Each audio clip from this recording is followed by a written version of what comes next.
मनोपवगमा धम्मा मनोसेठा मनोमया मनसा चे पदुत्थेन भासति वा करोति वा ततो नंग दुख मनवेति चक्कं वा बहतो पदं। सीलों के अंतर्गत आ जाता है। जिन्होंने सीलों का पालन किया उन्होंने धम्म का पालन। मांगूंगा वो घर किसका होगा ये मुझे नहीं पता, पर मेरा जो कर्तव्य है वो यही कहता है कि मैं 5 घर मांग कर खाऊंगा। ऐसा नहीं है तो कुछ लोग हैं, हमें अपने चक्षु नेत्र कहना चाहिए जिससे पहचानना है। मैं इतना ही कहकर अपने शब्दों को विराम देता हूँ और मैं तहे दिल से मैं इनका धन्यवाद अदा करता हूँ। शायद दिल्ली कभी मेरा जाना हुआ, मैं 1 या 2 बार ही जा पाया हूँ दिल्ली। जब उमेश सिंह गौतम साहब चीफ एंड कमांडर थे दिल्ली के समता सैनिक दल के, तब गया था। और एक बार मैं दिल्ली जब रामनाथ जी कहते डॉक्टर उदित राज में धर्मांतर किए थे, वे भी देश के कोने कोने में घूमे थे, लेकिन वे शायद आज वो राजनीति में फंस चुके हैं, वो एक अलग मैटर हो सकता है। और मैं जब कभी दिल्ली आना हुआ तो सर से चाहूंगा कि मेरी मुलाकात हो। और आप सभी ने अपना अमूल्य समय निकाला। साथियों, इस भागम भाग की दुनिया में, इस धधकती जलती हुई जो अग्नि जैसी ज्वाला में जलने वाली इस दुनिया में किसी के पास इतना समय नहीं है कि 2 मिनट भी अपने आप को शांत कर सके। लेकिन वे आप महान लोग हैं जिन्होंने लगभग 2.5 से 3 घंटे निकाला। इसलिए मैं आप सबका भी तहे दिल से धन्यवाद करता हूं। और जैसे ही महिला मंडल का गठन हुआ, ये आज जो संगोष्ठी हुई, प्रथम संगोष्ठी धम्मक विषय पर, और धम्मपद संघ का आपको सदा आशीर्वाद रहेगा कि यहाँ का रमाबाई महिला मंडल और विकास करे और धम्म के पथ पर चले। मैं भी चाहूंगा, मेरी खुद की काफी दिनों से कल्पना रही मन में कि यहाँ पर भी ऐसे संगठन जागरूक हो जिसमें कभी हम यहाँ आजू बाजू में भी ऐसा लगे कि रमाबाई महिला मंडल है जो धम्म बता सकता है। अभी तो सीखना है, धम्म बता सकता है। इतनी मेरी आशाएं हैं और इन्हीं के साथ मैं अपने शब्दों को विराम देता हूँ। 14 अप्रैल बाबा साहब का जन्मदिन है। वो बाबा साहब जिनको हम लोग बाबा साहब कहते हैं पर लोग नहीं जानते हैं। हमारे लोग भी जानते हैं थोड़ा बहुत पर मानते नहीं हैं। बाबा साहब क्या हैं, उनके मैं सम्मान में 1-2 लाइनें रखता हूँ। भारत के रचयिता, इंडिया के रचयिता, भारत के भाग्य विधाता, नारियों के मुक्तिदाता, गांधी के जीवन दाता,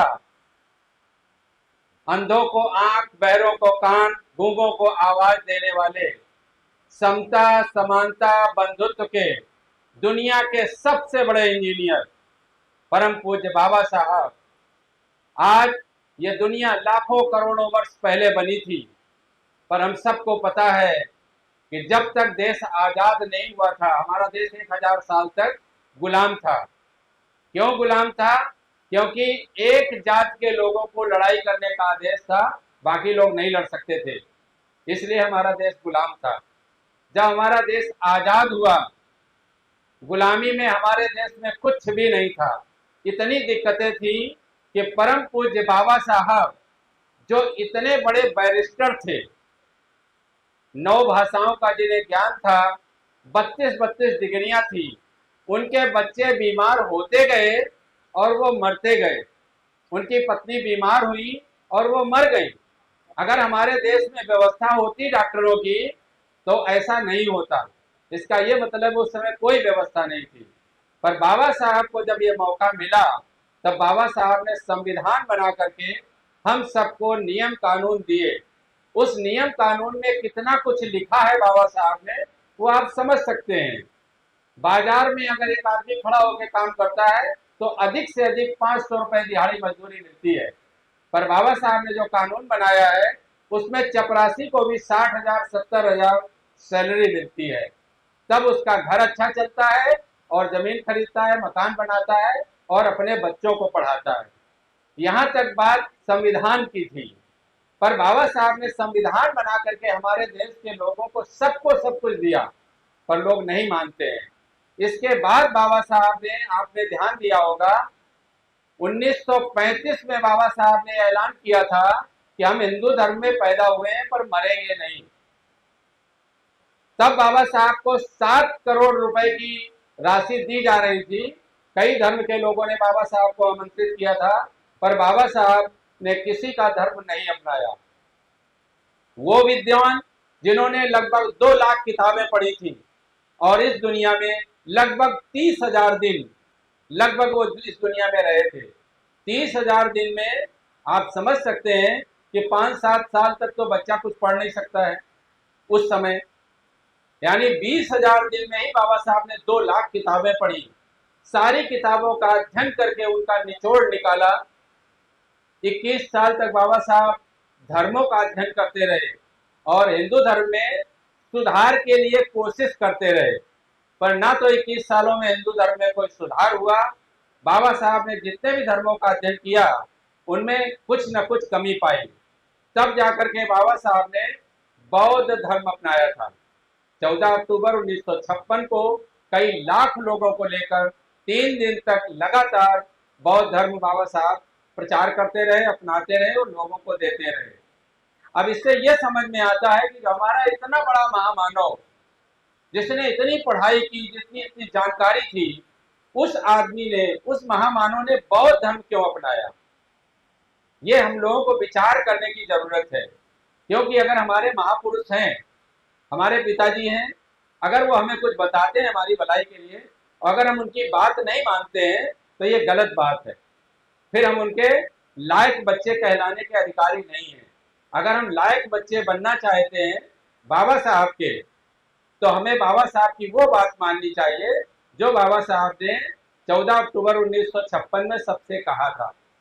बौद्ध धर्म क्या है ये सब लोगों को जानना चाहिए। जैसे अभी बहन जी ने बुद्ध वंदना और त्रिशरण कुछ चीजें कही हैं, उसी कड़ी में मैं कुछ चीजों को जोड़ता हूँ। बौद्ध धर्म क्या है? बौद्ध धर्म अगर देखा जाए तो हमारे जीवन जीने की सबसे अच्छी कला बौद्ध धर्म है। धर्म और धर्म में क्या अंतर है?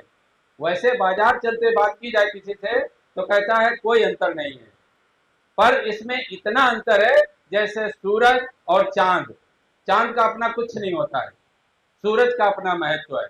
बौद्ध धर्म के हिसाब से सूरज है धम्म और चांद है हमारा हिंदू धर्म जिसको हम लोग कहते हैं। उसमें किसी भी प्रकार से किसी भी जाति की जो एससी, एसटी, ओबीसी, माइनॉरिटी के लोग हैं, इनमें हिंदू धर्म में किसी को भी किसी भी प्रकार का 1% भलाई नहीं है। 1%। उसमें केवल मात्र मनवादी लोगों की भलाई है जिन्होंने वो सिस्टम बनाया है, और वो सिस्टम उन्होंने बनाया है अपनी भलाई के लिए। उन्होंने अपनी एक दुकान लगाई है, अपना एक सिस्टम बनाया है जिसके द्वारा वो लाभ कमाते हैं। उससे आपको कोई लाभ नहीं मिलता है। हम भी, हमारी उम्र लगभग 60 वर्ष होने जा रही है। हिंदू धर्म में रह करके हमने जगह जगह तीर्थों में जाने कहाँ कहाँ खोज की, घूमते रहे, दौड़ते रहे, कोशिश करते रहे, पर कहीं से भी जिस भगवान को ढूंढने के लिए हम निकलते थे अपना घर छोड़ के, वो कभी मिला नहीं। जहां भी गए हम, बद्रीनाथ, केदारनाथ, अमरनाथ, सब जगह से हम घूम के आए, पर आए हम खाली हाथ ही। गए थे दर्शन के लिए कि उनके दर्शन मिलेंगे, पर कहीं कोई दर्शन मिला नहीं। तो जब हम वहां से लौटे तब रास्ते में कहीं एक बार हम एक वीडियो देख रहे थे।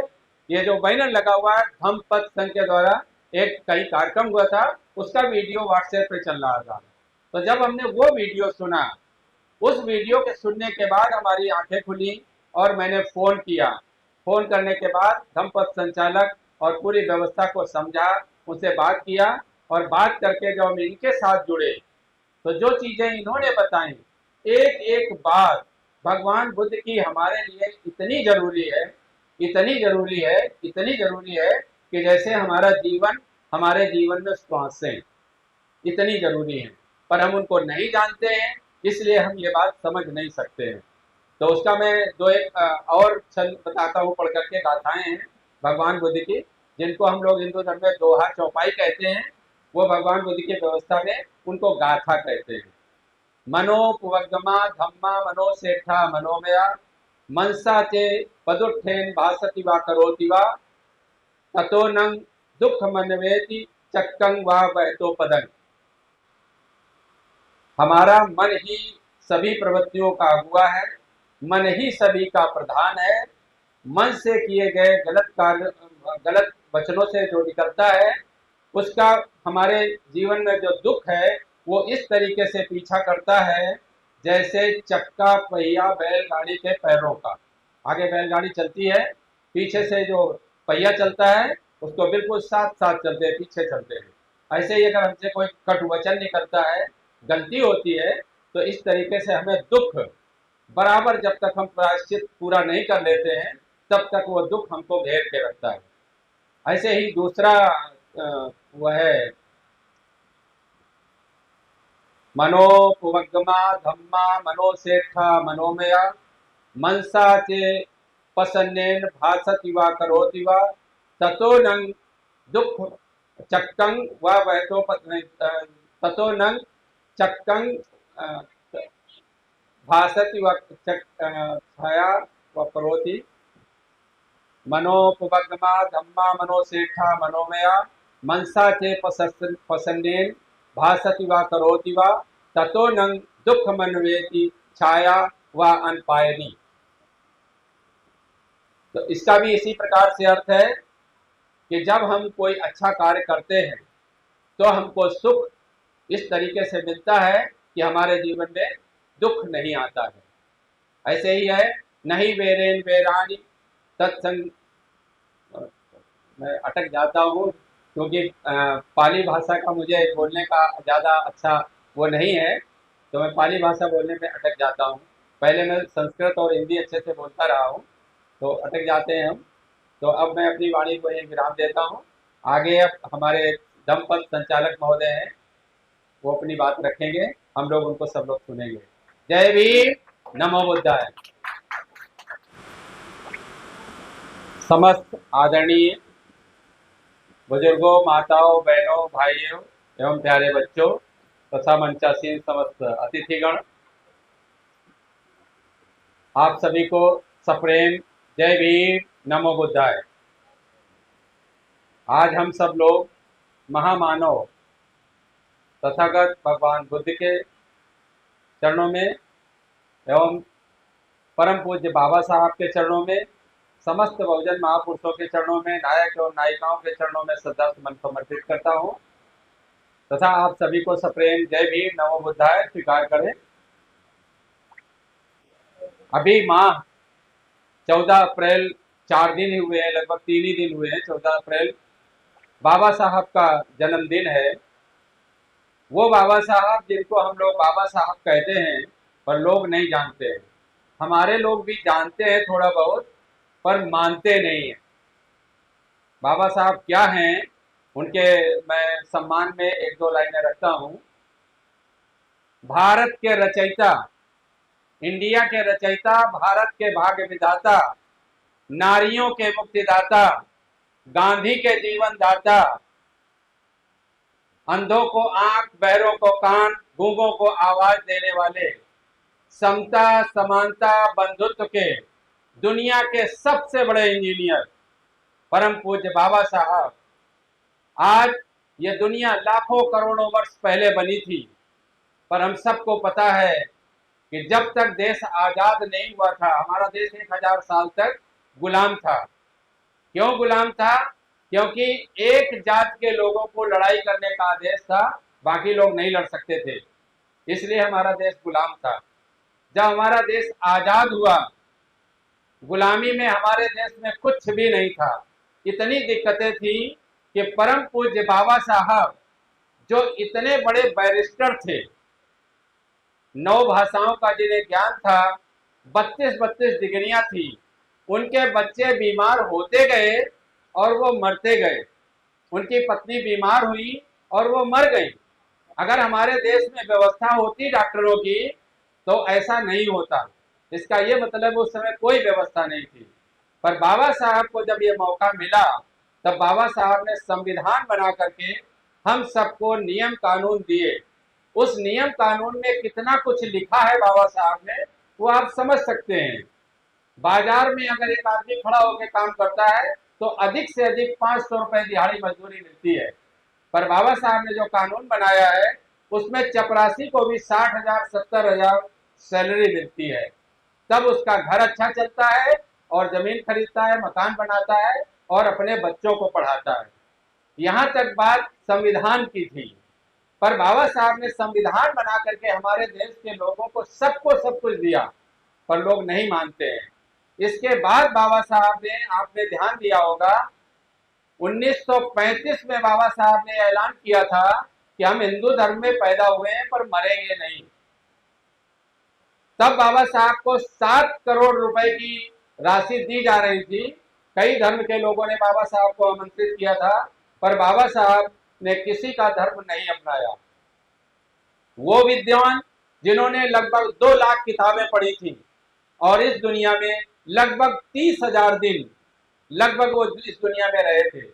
30,000 दिन में आप समझ सकते हैं कि 5-7 साल तक तो बच्चा कुछ पढ़ नहीं सकता है उस समय, यानी 20,000 दिन में ही बाबा साहब ने 2 लाख किताबें पढ़ी। सारी किताबों का अध्ययन करके उनका निचोड़ निकाला। 21 साल तक बाबा साहब धर्मों का अध्ययन करते रहे और हिंदू धर्म में सुधार के लिए कोशिश करते रहे, पर ना तो 21 सालों में हिंदू धर्म में कोई सुधार हुआ। बाबा साहब ने जितने भी धर्मों का अध्ययन किया उनमें कुछ न कुछ कमी पाई। तब जाकर के बाबा साहब ने बौद्ध धर्म अपनाया था। 14 अक्टूबर 1956 को कई लाख लोगों को लेकर 3 दिन तक लगातार बौद्ध धर्म बाबा साहब प्रचार करते रहे, अपनाते रहे और लोगों को देते रहे। अब इससे यह समझ में आता है कि जो हमारा इतना बड़ा महामानव, जिसने इतनी पढ़ाई की, जिसकी इतनी जानकारी थी, उस आदमी ने, उस महामानव ने बौद्ध धर्म क्यों अपनाया? ये हम लोगों को विचार करने की जरूरत है, क्योंकि अगर हमारे महापुरुष हैं, हमारे पिताजी हैं, अगर वो हमें कुछ बताते हैं हमारी भलाई के लिए और अगर हम उनकी बात नहीं मानते हैं तो ये गलत बात है। फिर हम उनके लायक बच्चे कहलाने के अधिकारी नहीं हैं।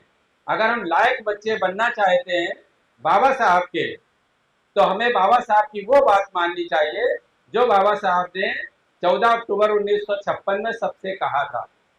बौद्ध धर्म क्या है ये सब लोगों को जानना चाहिए। जैसे अभी बहन जी ने बुद्ध वंदना और त्रिशरण कुछ चीजें कही हैं, उसी कड़ी में मैं कुछ चीजों को जोड़ता हूँ। बौद्ध धर्म क्या है? बौद्ध धर्म अगर देखा जाए तो हमारे जीवन जीने की सबसे अच्छी कला बौद्ध धर्म है। धर्म और धर्म में क्या अंतर है? वैसे बाजार चलते बात की जाए किसी से तो कहता है कोई अंतर नहीं है, पर इसमें इतना अंतर है जैसे सूरज और चांद। चांद का अपना कुछ नहीं होता है, सूरज का अपना महत्व है। बौद्ध धर्म के हिसाब से सूरज है धम्म और चांद है हमारा हिंदू धर्म जिसको हम लोग कहते हैं। उसमें किसी भी प्रकार से किसी भी जाति की जो एससी, एसटी, ओबीसी, माइनॉरिटी के लोग हैं, इनमें हिंदू धर्म में किसी को भी किसी भी प्रकार का 1% भलाई नहीं है, 1%। उसमें केवल मात्र मनवादी लोगों की भलाई है जिन्होंने वो सिस्टम बनाया है, और वो सिस्टम उन्होंने बनाया है अपनी भलाई के लिए। उन्होंने अपनी एक दुकान लगाई है, अपना एक सिस्टम बनाया है जिसके द्वारा वो लाभ कमाते हैं, उसे आपको कोई लाभ नहीं मिलता है। हम भी, हमारी उम्र लगभग 60 वर्ष होने जा रही है, हिंदू धर्म में रह करके हमने जगह जगह तीर्थों में जाने कहाँ कहाँ खोज की, घूमते रहे, दौड़ते रहे, कोशिश करते रहे, पर कहीं से भी जिस भगवान को ढूंढने के लिए हम निकलते थे अपना घर छोड़ के, वो कभी मिला नहीं। जहां भी गए हम, बद्रीनाथ, केदारनाथ, अमरनाथ, सब जगह से हम घूम के आए, पर आए हम खाली हाथ ही। गए थे दर्शन के लिए कि उनके दर्शन मिलेंगे, पर कहीं कोई दर्शन मिला नहीं। तो जब हम वहां से लौटे तब रास्ते में कहीं एक बार हम एक वीडियो देख रहे थे, ये जो बैनर लगा हुआ है धम्म पथ संघ के द्वारा एक कहीं कार्यक्रम हुआ था, उसका वीडियो व्हाट्सएप पे चल रहा था। तो जब हमने वो वीडियो सुना, उस वीडियो के सुनने के बाद हमारी आंखें खुली और मैंने फ़ोन किया। फ़ोन करने के बाद धम्म पथ संचालक और पूरी व्यवस्था को समझा, उनसे बात किया, और बात करके जब हम इनके साथ जुड़े तो जो चीजें इन्होंने बताई, एक एक बात भगवान बुद्ध की हमारे लिए इतनी जरूरी है, इतनी जरूरी है, इतनी जरूरी है कि जैसे हमारा जीवन, हमारे जीवन में श्वासें इतनी जरूरी है, पर हम उनको नहीं जानते हैं, इसलिए हम ये बात समझ नहीं सकते हैं। तो उसका मैं दो एक और छल बताता हूँ, पढ़ करके गाथाएं हैं भगवान बुद्ध की, जिनको हम लोग हिंदू धर्म में दोहा चौपाई कहते हैं, वो भगवान बुद्ध की व्यवस्था में उनको गाथा कहते हैं। मनोपवगमा धम्मा मनोसेठा मनोमया मनसा चे पदुत्थेन भासति वा करोति वा ततो नंग दुख मनवेति चक्कं वा बहतो पदं। इसका अर्थ है मनोपवगमा धम्मा मनोसेठा मनोमया, हमारा मन ही सभी प्रवृत्तियों का अगुआ है, मन ही सभी का प्रधान है। मन से किए गए गलत कार्य, गलत वचनों से जो निकलता है, उसका हमारे जीवन में जो दुख है वो इस तरीके से पीछा करता है जैसे चक्का पहिया बैलगाड़ी के पैरों का।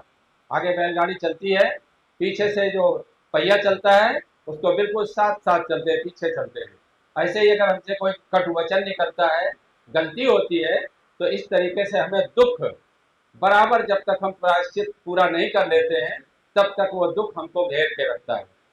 ऐसे ही दूसरा वह है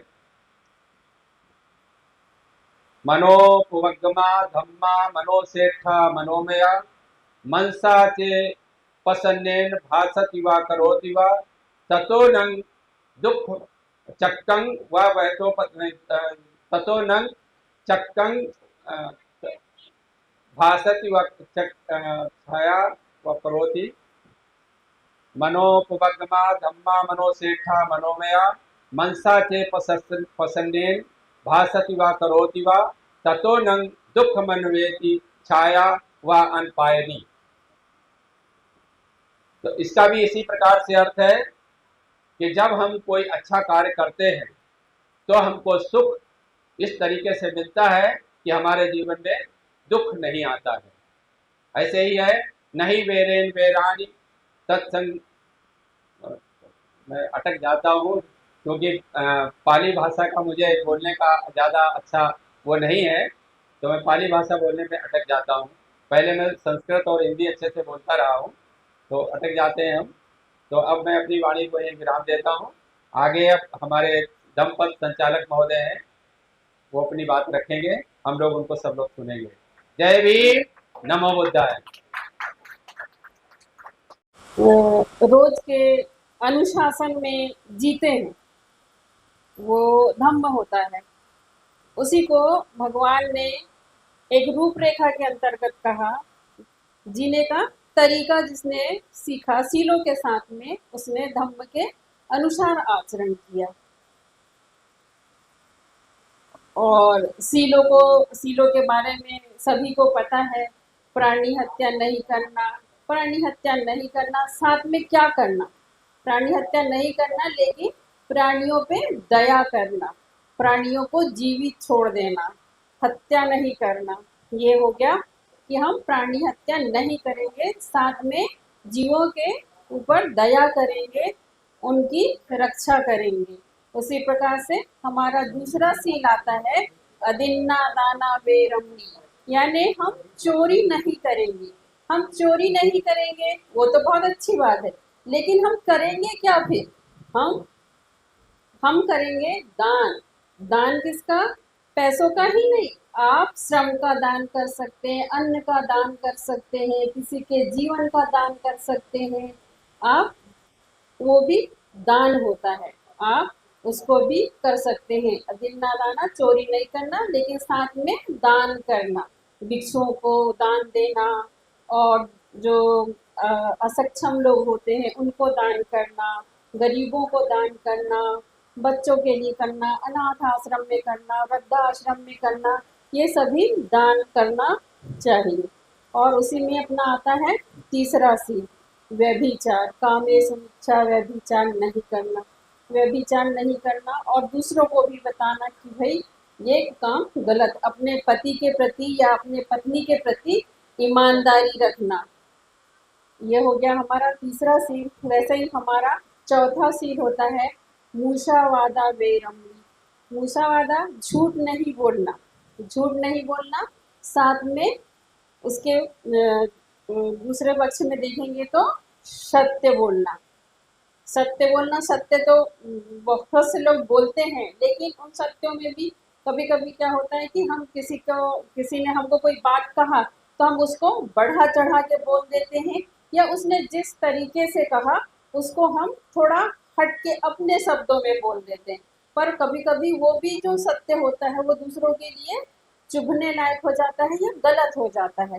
तो वैसा ना करते हुए जैसा है, जैसा हमने सुने या हमको समझ में नहीं आया तो उसको छोड़ दें, मौन रह जाएं। लेकिन किसी को एक का दो लगा के या उसमें एक्स्ट्रा शब्द जोड़ के बताना भी झूठ में आ जाता है। इसलिए हम मूसावाद नहीं करेंगे। वो भी आता है, सिर्फ झूठ बोलना ही नहीं, उसके साथ बढ़ा चढ़ा के बोलना भी मूसावाद में आ जाता है। और फिर आता है सूरा मेरे मज्ज प्रमाण।